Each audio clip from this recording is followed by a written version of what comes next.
بسم اللہ الرحمن الرحیم۔ السلام علیکم ناظرین۔ حضرت قاسم بن حسن رضی اللہ تعالی عنہ نے اپنے والد گرامی سیدنا امام حسن علیہ السلام کی محیط میں بہت کم وقت گزارا، اس لیے کہ آپ کا بھی بچپن ہی تھا کہ حضرت امام حسن علیہ السلام کی شہادت ہو گئی۔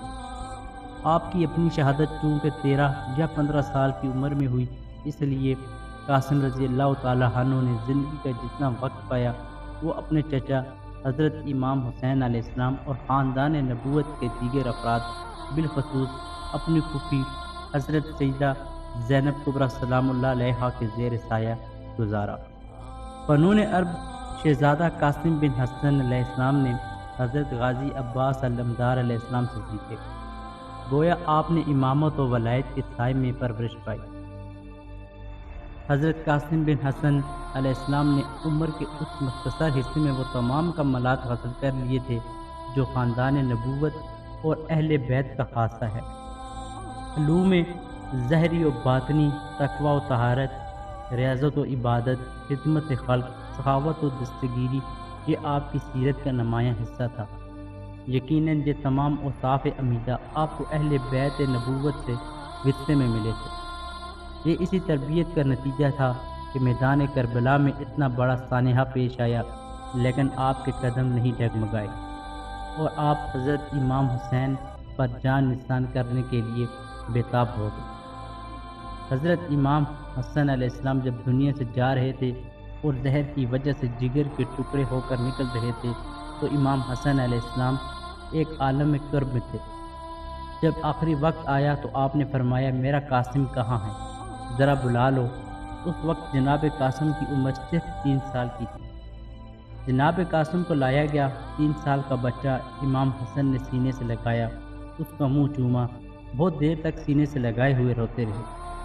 اب باپ کو جو روتے دیکھا تو یہ بچہ بھی چیخ کر رونے لگا۔ امام حسن نے خاموش کروایا اور فرمانے لگے، بیٹا قاسم، تم بہت چھوٹے ہو، اس لیے تم سے کچھ نہیں کہنا چاہتا، بس اتنی سی بات بھولنا نہیں، یہ تعویذ تمہارے بازو پر باندھ دیتا ہوں، جب کبھی تمہیں سب سے زیادہ سخت وقت دنیا میں معلوم ہو کہ اس سے زیادہ سخت وقت نہیں آ سکتا تو ذرا اس کو کھول کر دیکھ لینا، اور قاسم کی ماں سے کہنا کہ ذرا اس کا خیال رکھنا، یہ گم نہ ہونے پائے۔ تعویذ بندہ ہوا ہے۔ عاشور کا دن آ گیا۔ اب بچے کی عمر ہے 13 سال۔ امام حسین اپنے بھائی امام حسن کے عاشق تھے۔ یہ عام کتابوں میں ہے کہ جب کبھی امام حسن اور امام حسین ایک جگہ بیٹھ جاتے تھے تو امام حسین بڑے بھائی کے سامنے گفتگو نہیں کرتے تھے، اتنی بات تھی اور اتنا احترام تھا۔ عاشورہ کا دن جب آیا تو یہ بچہ کئی دفعہ آیا، کئی بچوں کی لاشیں آ گئیں، جناب زینب کے بچوں کی لاشیں حسین لے آئے، اور بھی 1-2 بچوں کی لاشیں آ گئیں۔ یہ بچہ گھر میں جانا چاہتا تھا اور پھر نکلتا تھا اور چچا کے پاس آتا تھا۔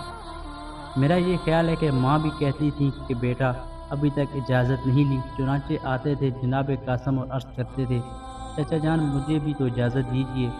امام حسین بچے کی صورت دیکھتے اور بھائی حسن یاد آ جاتے۔ امام حسین گلے سے لگا کر رو دیتے اور فرماتے کہ بیٹا ابھی ذرا ٹھہر جاؤ۔ جناب قاسم اس الجھن میں تھے کہ اب کیا کروں، چچا اجازت نہیں دیتے۔ ایک مرتبہ خیال آیا کہ بابا نے کہا تھا کہ جب دنیا میں سب سے زیادہ سخت وقت آ جائے تو اس تعویذ کو دیکھ لینا۔ جناب قاسم ایک طرف چلے گئے، وہاں جا کر کھولا یہ تعویذ تو اس میں لکھا تھا کہ بیٹا قاسم، جس دن تم تعویذ کھولو گے وہ عاشورہ کا دن ہوگا، میرا بھائی چاروں طرف سے گر چکا ہوگا، بیٹا اگر میں موجود ہوتا تو اپنے بھائی پر سے اپنی جان قربان کر دیتا، میں نہ ہوں گا تم ہوگے، میری عزت کا خیال رکھنا۔ جس وقت جناب قاسم نے یہ پڑھا تو اس خط کو لے کر آئے اور کہا کہ چچا جان اب ذرا یہ خط تو دیکھ لیجئے، میں کیا کروں، میں کس طرح نہ جاؤں میدان میں، میرے بابا کی وصیت ہے جو آج مجھے معلوم ہو رہی ہے۔ امام حسین علیہ السلام نے وہ خط پڑھا، بھائی کی محبت یاد آ گئی۔ حضرت عبداللہ بن حسن رضی اللہ تعالی عنہ کی شہادت کے بعد حضرت قاسم بن حسن علیہ السلام، جن کے ساتھ امام عالی مقام علیہ السلام کے لخت جگر حضرت سکینہ بنت حسین کا مستقبل وابستہ ہے، اپنے چچا جان سیدنا امام حسین علیہ السلام کی خدمت میں حاضر ہو کر عرض کرتے ہیں، چچا جان میں بھی راہ حق میں سر کٹانے اور ابا جان کے پاس جانے کے لیے بے قرار ہوں، مجھے بھی اجازت دی جائے۔ سید شہداء سیدنا امام حسین علیہ السلام نے اس نور نظر کی طرف دیکھا اور فرمایا، بیٹا تمہیں کس چیز کی اجازت دوں؟ کیا تیروں سے چلنی ہونے کی اجازت دوں؟ تلواروں سے کٹنے کی اجازت دوں؟ تم تو میرے بھائی حسن مجتبیٰ علیہ السلام کی یادگار ہو۔ شہزادہ قاسم علیہ السلام نے کہا، چچا جان، اللہ کے لیے مجھے ان دشمنوں سے لڑنے کی اجازت دیجیے اور مجھے اپنے اوپر نثار ہونے کی شہادت سے محروم نہ کیجیے۔ امام علی مقام علیہ السلام نے اشکبار آنکھوں سے ان کے ماتھے کو چوما، سینے سے لگایا اور رخصت کر دیا۔ شہزادہ قاسم بن حسن علیہ السلام میدان کربلا میں دشمنوں کو مزہ چکھانے کے لیے اترے تو یزیدیوں کو مخاطب کرتے ہوئے فرمایا، میں قاسم بن حسن ہوں اور خاندان رسالت کا چشم و چراغ ہوں۔ میں گلشن زہرا کا مہکتا ہوا پھول ہوں، اور مجھے بھی تیروں سے چھلنی کرو، تلواروں سے گاہل کرو اور میرے لیے جنت کا راستہ کھول دو۔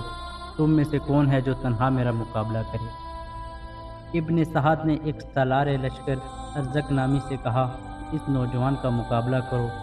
ارزق نے اسے اپنی توہین سمجھا اور کہا، میں اس بچے کا مقابلہ نہیں کروں گا۔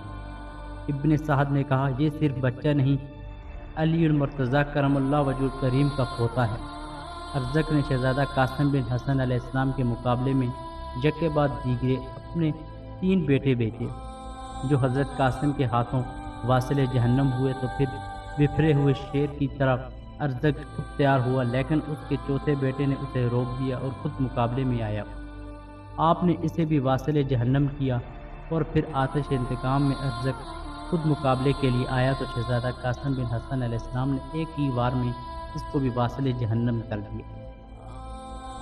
ابن سعد پکار اٹھا کہ اسے چاروں طرف سے گھیر لو، اس نوجوان نے ہمارے بہترین جوانوں کو قتل کر دیا ہے۔ پھر دشمن چاروں طرف سے آپ پر ٹوٹ پڑا اور آپ کو گھیرے میں لے لیا، تب بھی آپ نے بہت سے دشمنوں کو واصل جہنم کیا۔ بعض روایات کے مطابق سعد بن عمرو نے آپ کے سر پر تلوار ماری، جس سے آپ زخمی ہو کر زمین پر گر گئے۔ امام حسین علیہ السلام نے آپ کی آواز سنی، آپ زخموں سے چور تھے۔ سیدنا امام حسین علیہ السلام نے شہزادہ قاسم علیہ السلام کو اٹھایا اور آپ کا سر مبارک اپنی گود میں رکھا اور فرمایا، قاسم، ان کے لیے ہلاکت ہے جنہوں نے تجھے قتل کیا ہے، وہ قیامت کے دن تیرے جد امجد کو کیا جواب دیں گے جب وہ تیرے خون کے متعلق ان سے پوچھیں گے۔ اور یوں امام حسین علیہ السلام کی آغوش میں حضرت قاسم بن حسن علیہ السلام کی روح پرواز کر گئی۔ ناظرین، اسی امید کے ساتھ کہ آپ کو ہماری آج کی یہ ویڈیو پسند آئی ہوگی۔ اگر آپ کو ہماری آج کی ویڈیو اچھی لگی ہے تو ہمارے چینل کو سبسکرائب کرنا مت بھولیے۔ ملتے ہیں ایک نئی تاریخی اور تحقیقی ویڈیو کے ساتھ۔